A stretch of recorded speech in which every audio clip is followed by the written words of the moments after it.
In March, it was time for my isolation fix, so I headed north, and as it turned out, into a blistering heat wave. So, that wasn't going to work.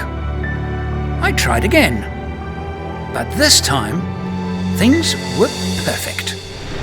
I'm St Pierre White. Join me as I share my passion for building four-wheel drive trucks and travelling to the remotest parts of the world.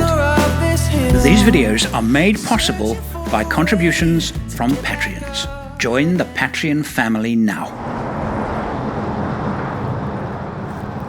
This is where I turned around, about 10 kilometres from the town of Lenora, Laverton, 100 kilometres more of asphalt and then bush track.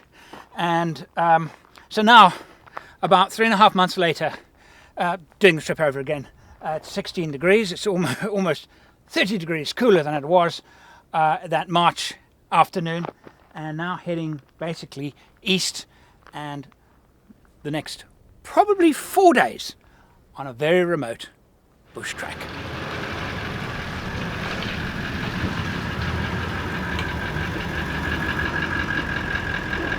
Last bit of packing.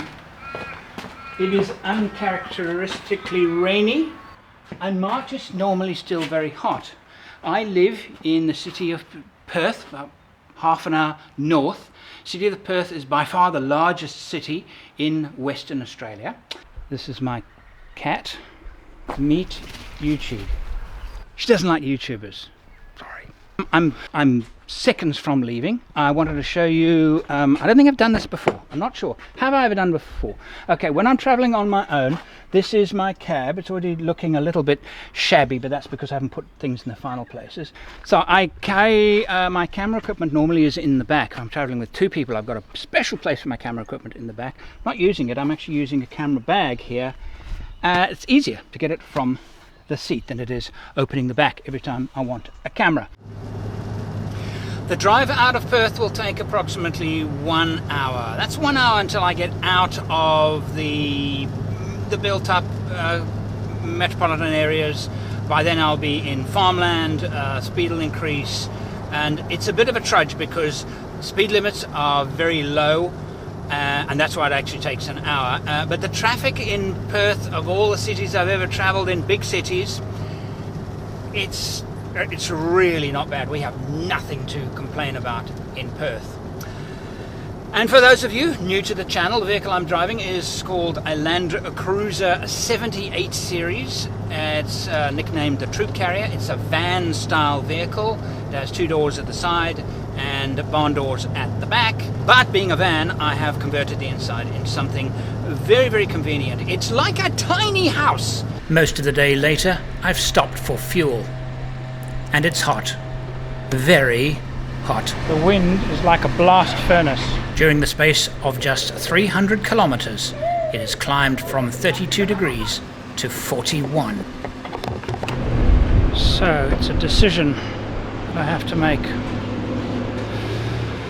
The thing is that the sun is setting and it's not getting any cooler.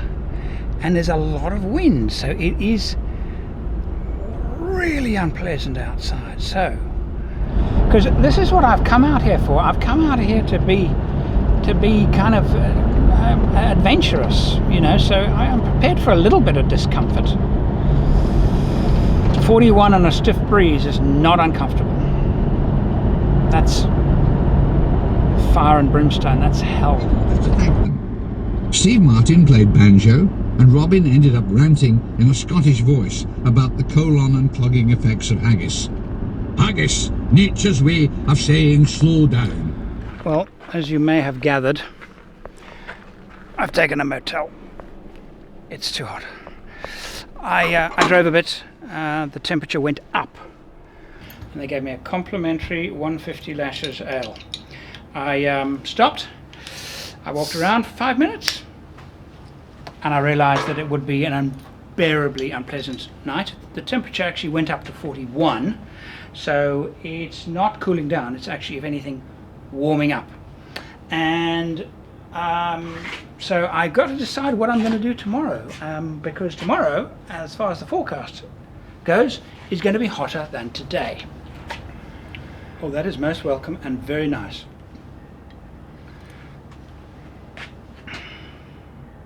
All I want to do is go and have a shower. It's crazy. Just arrived and all I want to do is go and have a shower. Unpack the car, get some food out and clothes out, and get in the air-conditioned room. Nothing else for it. This is not what I wanted, but then again, not all trips go to plan.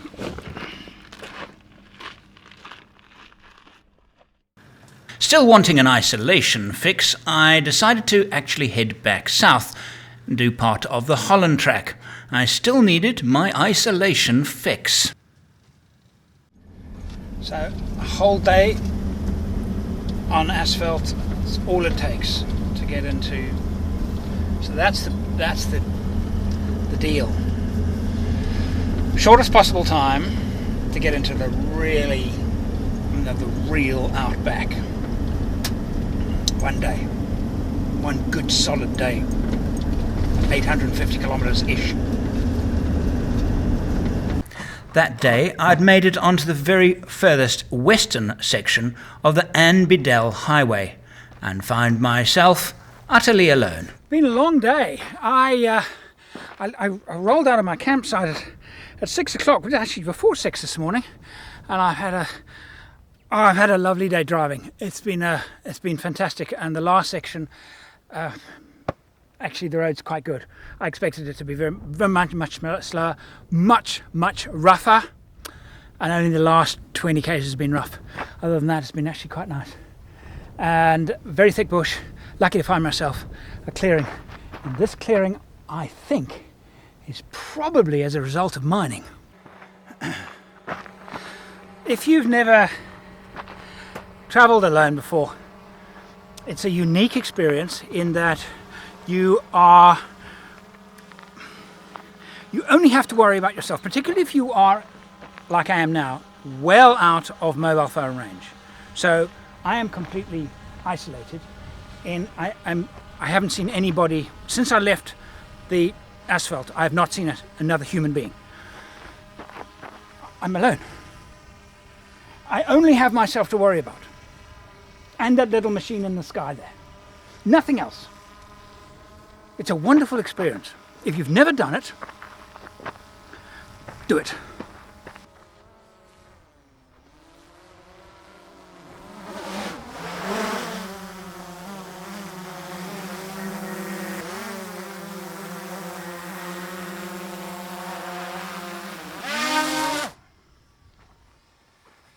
Right, the map. You can see Lenora there, Laverton there. That's where I fueled. And I've gone up here, and started getting rough around here, past the abandoned mine, which is really nothing. And I'm about there now. I was thinking about getting to the campsite here, but that's the road's got a bit rough. That would be another hour or so, so I decided not to do that. And tomorrow night, I guess I'll be somewhere around Neil Junction, and I'm going to be heading south on the Connie Sue down here. So today I made very good time, actually, better than I thought I would. And this is an experiment. I don't know. I don't know where I'm going to be tomorrow night, and that's half of the pleasure of it. But I'm going to try and be back in 6 days. But only because the whole point of this is what can I do out of Perth inside a week? 6 days total travel time with 1 day extra in case of issues here and there, or you get lost here and there, and add a day. The keen-eyed viewers will notice that I have a new set of rubber. Yes, I have some Falcon mud terrain tyres. I'm giving them a try. As many of you know, I was the global ambassador for BF Goodrich tyres for 3 years, and actually had a relationship with that brand, using them almost exclusively for 12 or so years. But now it's time for some experimentation. But being their global ambassador meant that I didn't do any reviews of any other tyres because, well, why would you believe me if I said anything negative about another tyre that wasn't the brand BF Goodrich. But no, that's no longer the case. So I thought it's time for me to try some other brands. The first one I'm going to try are the Falcon Wild Peak Mud Terrain. The size I'm going to fit are 265/75 on the same 16-inch rim. I've gone a little bit wider, mainly because I want a little bit of improved performance on road, a little bit of more grip. Same tyre size, diameter as the 235/85 on the 16-inch rim, which is about a 32-inch tyre, slightly less than a 32-inch diameter tyre. So if you would like to support those people that support the channel, City Discount Tyres near Joondalup, they've been enormously helpful in my quest for my research. I found it difficult last night to get used to the silence, to be honest with you. You know, when you're camping on your own, the silence is absolutely deafening. You hear the slightest sound in it, and I found it difficult to actually relax. And I think it's quite common for me that I love traveling on my own, but I don't enjoy the nights much. I find there's a certain tension. I had a beautiful, gorgeous morning. I've just filmed a story about panels, solar panels mounted on vehicles, etc., etc. That video, if it hasn't gone up already, will go up soon. What I've learned over the years about using solar panels. Sat phone goes into my emergency bag. This is the bag that I keep behind my seat, and it is for emergencies. It contains rations. In fact, I've done a video on it, and it basically is in the event of an emergency like a fire, vehicle fire, or something like that, I can grab it and and it has my sat phone in it, obviously, and it has a survival kit.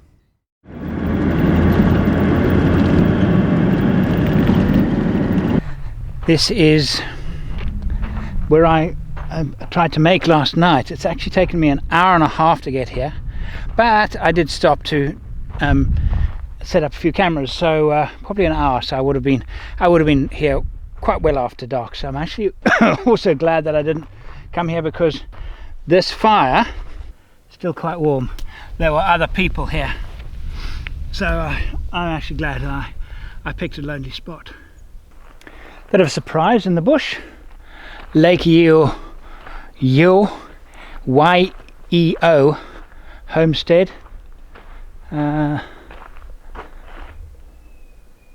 I wonder if people actually lived here once. I guess they probably did, since there are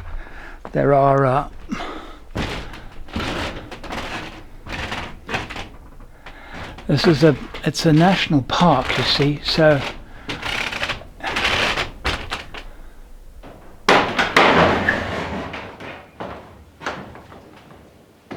very remote.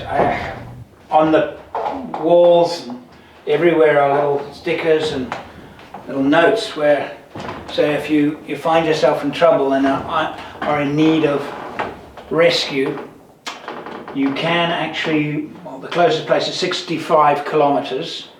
You'd have to walk there, or if you were in a convoy, somebody could drive there to get help. It's very, very remote. I've done 100 kilometers today, and it's already 12:10. Actually, that's not too bad. Since I left at 9, that's actually not bad. But the road's been rough. And of course now this is it would be the western reaches of the Great Victorian Desert. I've been paying close attention to my fuel consumption. The route I've planned is at the far end of the Land Cruiser's range. 1,061 kilometers is what I've measured on the map. If I can make it, then I want to make sure that I have at least a 100 kilometers range left in the tank when I reach my destination. Quick break. Beautiful spot here, and I thought, well, camping spot, beautiful camping spot. There are not a lot of landmarks around. Occasionally you get beautiful forests and then dry, barren scrub, and then occasionally a landmark like this, and then nothing. So, but it's too early, it's only 1:30. I want to get some more mileage behind me today. It's a pity, actually. I can just hope that there's something better ahead. If I think about this landscape, it's all very, very flat, and occasionally hills like this, and they're monuments to time. They're the last vestiges of something else, and you can almost, by looking at the rocks, see how time has pulling them off the cliff, and eventually that will be the same as that.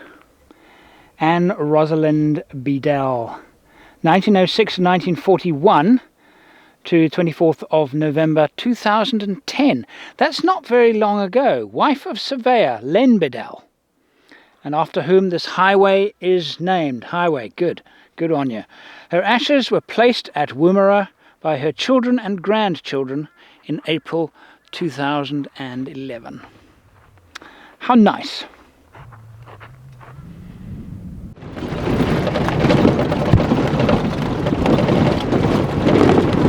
Whoa, I've had to do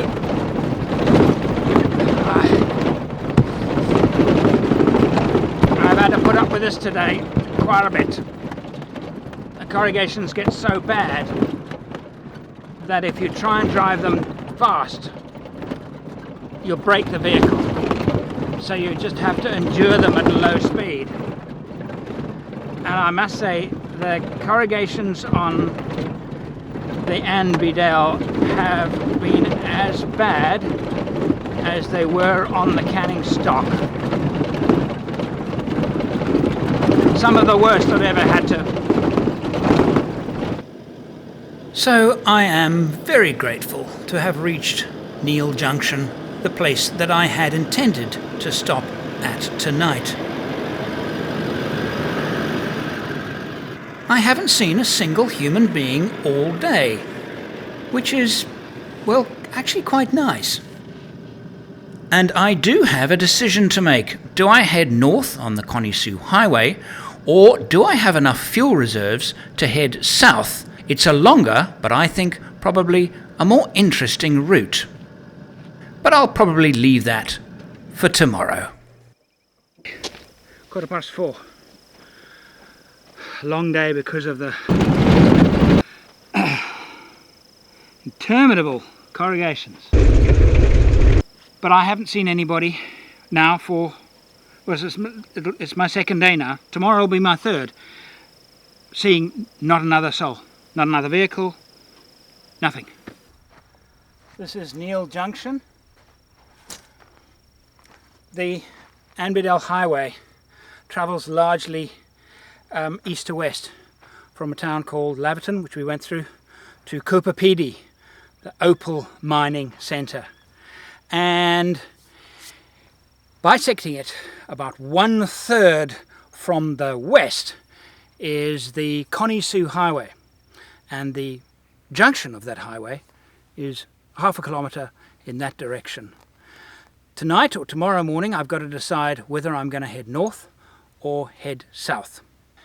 And part of me is hoping that the Connie Sue will be less corrugated than the Anne Bedell, because it'll have carried less traffic. That's the theory anyway. I cannot continue, well, I suppose I could continue east, but then I'd have to come back. There is a roadhouse about 200 kilometres from this point where I could get some fuel, but I don't want to go. I would just have to come back. So that alone is almost 2 days driving there and back. No point. I'm going to find another route. But what I am going to do now is have a quick shower.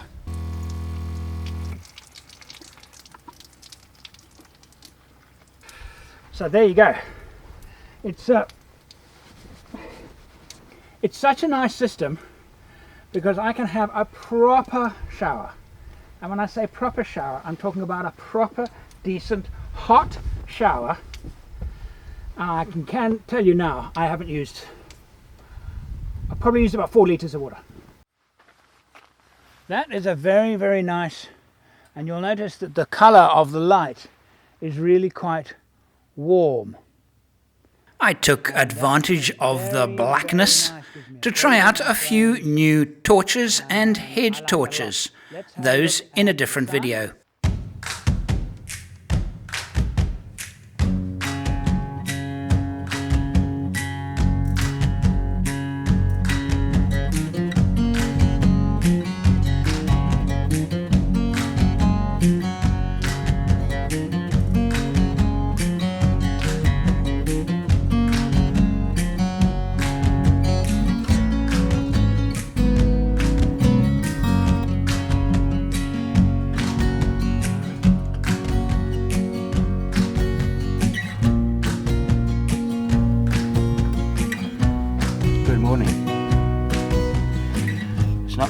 Coffee, it's my orange juice. I poured it in here.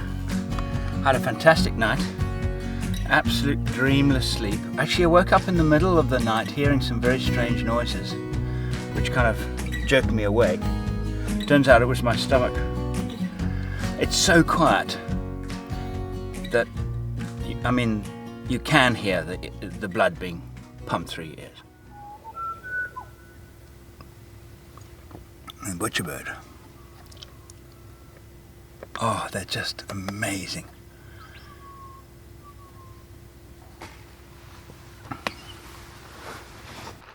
It's really wonderful when you look at a map and you look at a map and you look at a map and you start drawing lines on the map on how you're going to go, and then there's a particular waypoint that you think about. Okay, we're going to get there, and then we're going to da da da, and then finally you arrive at that waypoint, and this is it. This is what I've been thinking about for so long, planning the trip.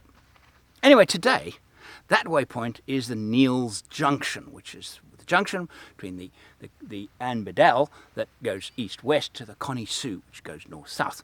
And I, this morning, have to decide whether to head south, which is a longer route, and it's kind of on my way home, or north, which is a bit out of my way, but it's shorter to the next fuel stop. And the question is, do I have enough fuel and reserve in my tank to make the southern route? Put it on just like an evening dress, break to the right, sway to the left. In the morning everything is spent, and I make my way back home.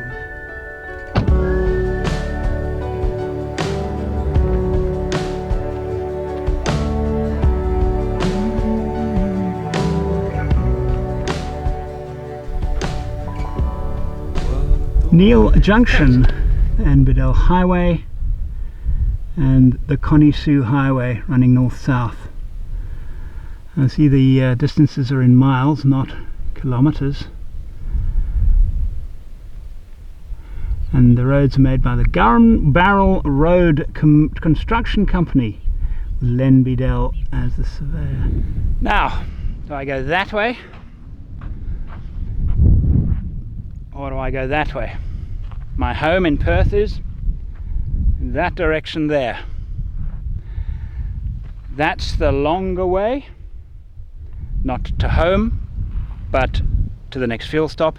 That's the shorter way to the next fuel stop, but considerably further away from my destination.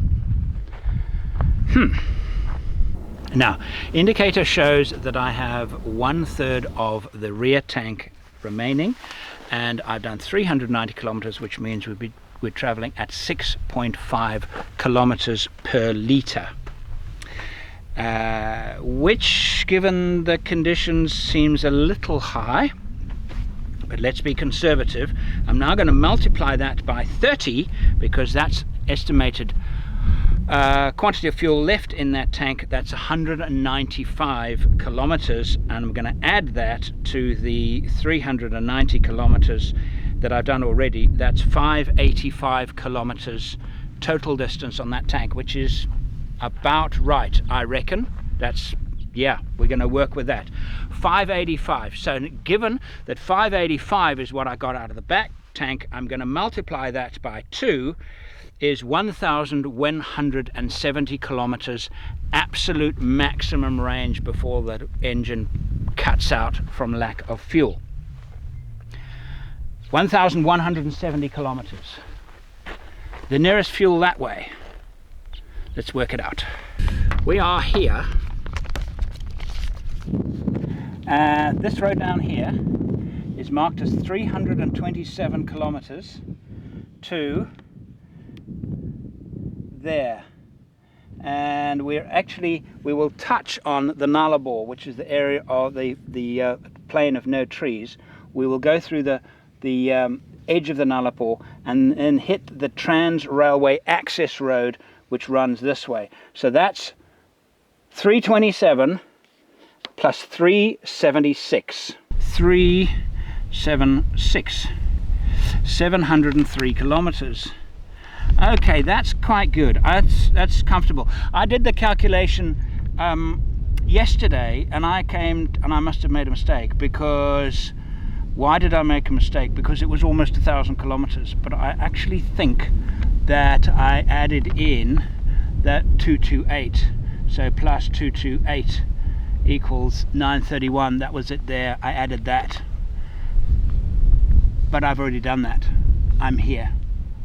I'm quite okay. So I will arrive with 300 kilometers. I'll arrive with half a tank. Okay, I'm going to head south. Jeremy, I'm talking to Jeremy from Seattle, who came with me to Kimberley. I have an apology to make to you.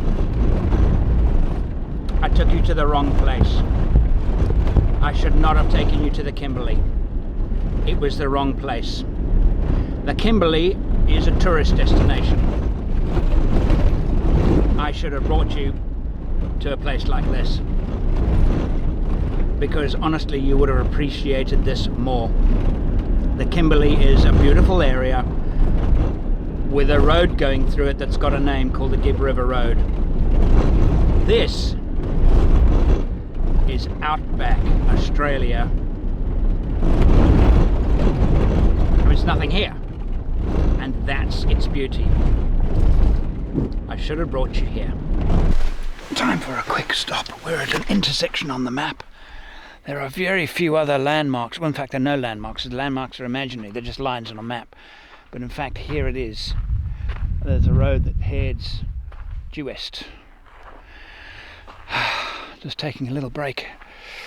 Stretch we've done. How much have we done? Kilometers today. 75 kilometers, and it's just after 12. So that's an hour and a half. 75 kilometers, an hour and a half. That's not bad. It's quite good, really. Well, I never. This track is smooth.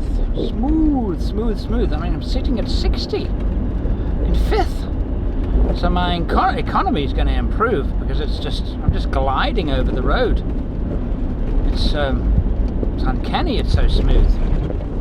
Kind of what I hoped for, really, because you know, the corrugations after a while get to one, and I figured that this would be a far less used track, and therefore fewer corrugations, and I am definitely right.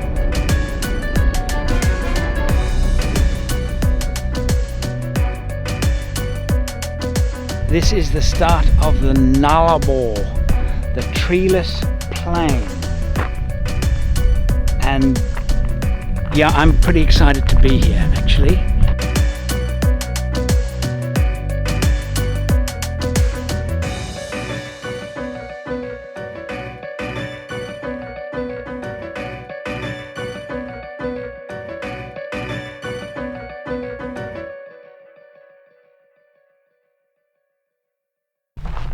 Completely unexpected is this here. It's basically just an intersection, and for emergency supplies.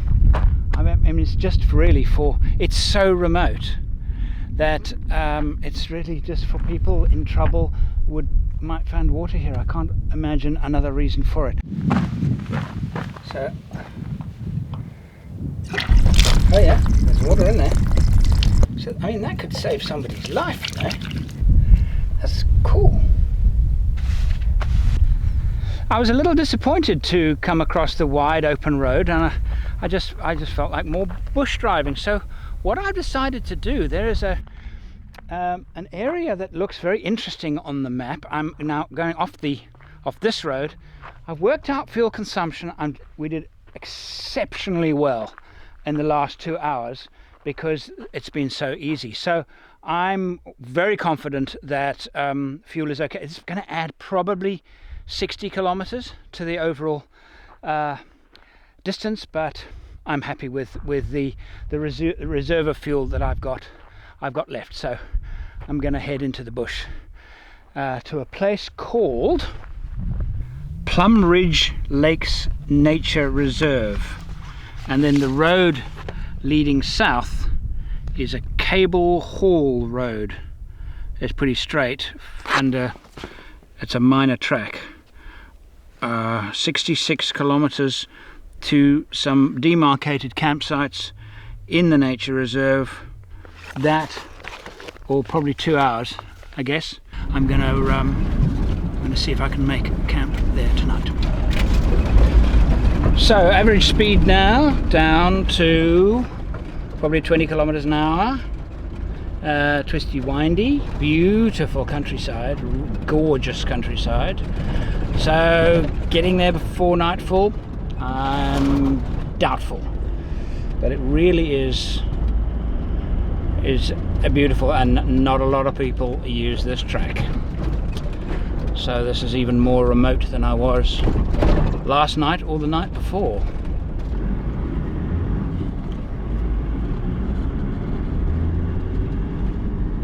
With the light fading fast, I'm torn between finding a campsite now or pressing on to the campsites marked on the map. So I'm chasing the darkness. The sun is probably setting in the next, I don't know, within 20 minutes. There's cloud cover, so everything's got dark quite quickly. Average speed's very low between the trees, but what a beautiful landscape. It's absolutely exquisite. It's like parkland.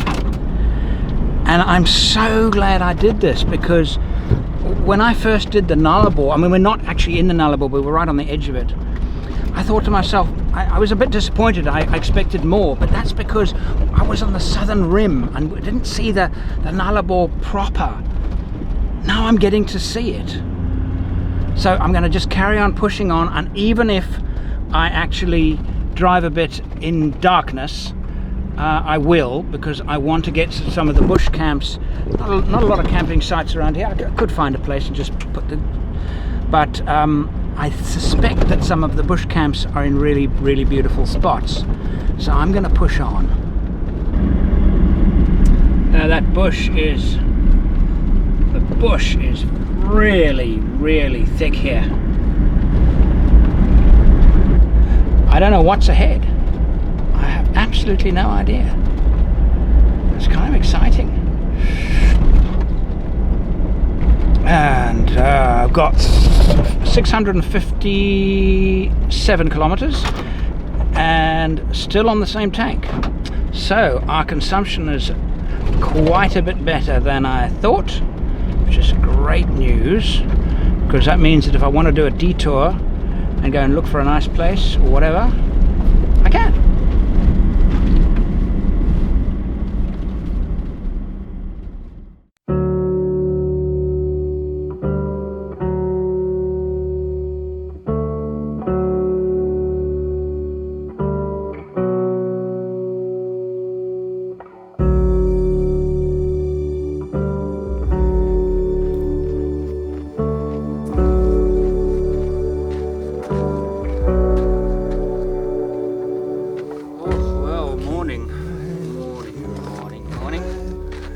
I had hopes for the light last night when I came in and it got dark, but the light, the clouds and the silver bushes, which have mostly gone now, there are some still left, but it just was ethereal. It was absolutely beautiful. And this morning I woke up and it's ordinary again. I mean, it's nice, but it's ordinary. So today, I don't know. I'll just kind of continue heading west. See where the day takes me. Really, I've got 2 days to get back to my hometown. Yeah. It's time now to give Gwyn a call at home using the sat phone. Make sure she knows that I'm okay. Hi, sweetie. Fine. I don't know. I'm in the Plum Tree Game Reserve or something. Yeah. Oh, it's so remote. It's so remote. And I got here last night. I suppose I parked up at about 6. It was pitched. It was black. It was dark at 6. Yeah. Well, I've never been here before, so it was a bit of a. You know. Now that's why. Yeah. Yeah, I know. I do.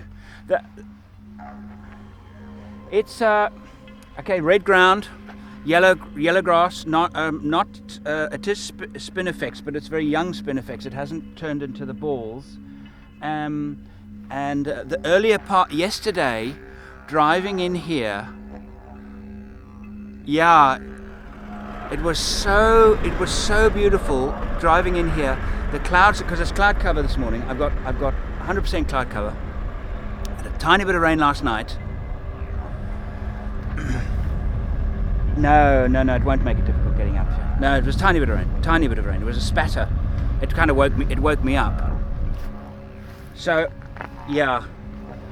As I was saying, coming in, it was this ethereal silver, like the plants you get on the Nullarbor, the particular kind of shrub you get in the trillions and the Nullarbor, were covering the land and driving through the incredibly thick bush. I mean, the track was actually quite easy to drive on, but twisty.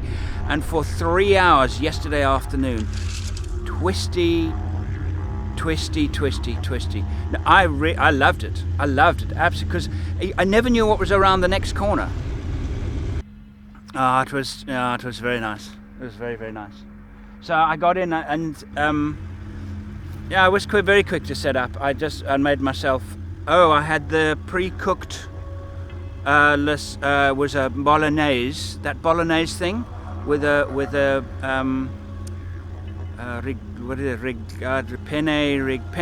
penne, yeah. Nice, actually one of the best ones I've had. Fine, my food's fine. My food's absolutely fine. I've got 2 days to make it a 6-day trip. As I had thought, it means I've got basically two more camps. Actually, tonight will be. This is night. This is what I love about this. I don't know how many nights I've been camping now. I think this one I've just done was... Well, there you go. Tried to take a road down to a marked camp. Road doesn't exist. Or, if it exists, it's so overgrown. Was it 4? It was 4. It was 4. I don't care. Okay. How's everything at home? All good? Okay. Alright. I must go. I'll speak to you I might phone you tonight. Alright. Love you madly. Bye.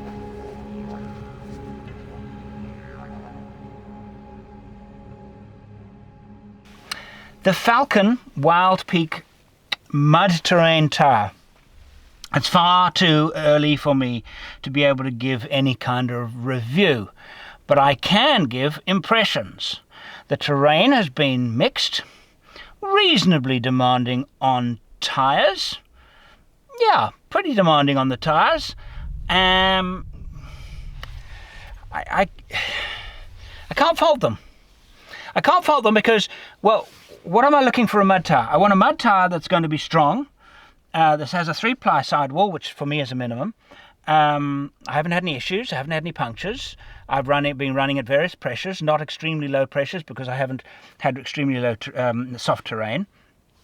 They grip well on a gravel road. They grip very well on a tar road. I haven't driven in the wet yet.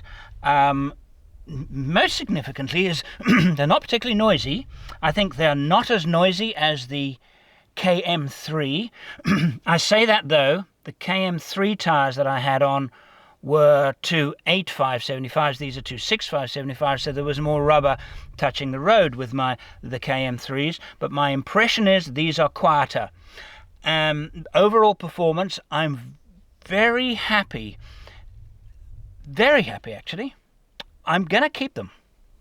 I'm going to keep them on the truck. I'll be able to give me a year or so, then I can probably do a more valuable review. 669 kilometers are still on the sub-tank. That's really good. That's fantastic. I might even get 700 Ks on that. So comfortable fuel, really, really comfortable fuel. Right, we're off. I can definitely hear something. Wouldn't it be great if a train came? This is the main... I can definitely hear something. Maybe it's a car. This is the main railroad that goes all the way to the coast. Yeah, it's a car. And right across Australia. And there is a road that follows it. Now, not far from here, that road is, you're not allowed to drive that part of the road. It's closed, access is closed. But here, I am permitted to drive alongside the railway line, and it will take me to Kalgoorlie, and from Kalgoorlie I'll take the asphalt road home. Getting cold, windy. It's going to be a cold night camping tonight. This is a very bitter wind. It's been a long drive. Highlights of this trip, product wise, my little head torch. I think I found a favorite. It's always nice to find a product that exceeds expectations. Best part about the vehicle, the shower. It always is, because it's so nice to have a really nice shower and use so little water because of the system on board. And yeah, I'm trying to think of other stuff that is new. Vehicle's fantastic. And I've enjoyed this particular trip. This has been my second best trip ever in Australia, actually, in terms of pure enjoyment. It's been short, yes, 6 days. Next to the Canning Stock route, I've enjoyed this more, certainly more than the Kimberley, and even more than crossing Australia. I don't know why. I just really enjoyed the solitude and a few animals I've seen, and it's been really great. I've loved it. Actually, really, it's been good for me to do this. So my next Australian expedition will be, well, you never know. I might do another short one this year, nothing major, and a big one next year. Anyway, if it is the last, if I do push on tonight, thanks again for watching. Thank you so much for watching. These videos are made possible by contributions from Patreons. Join our Patreon family now.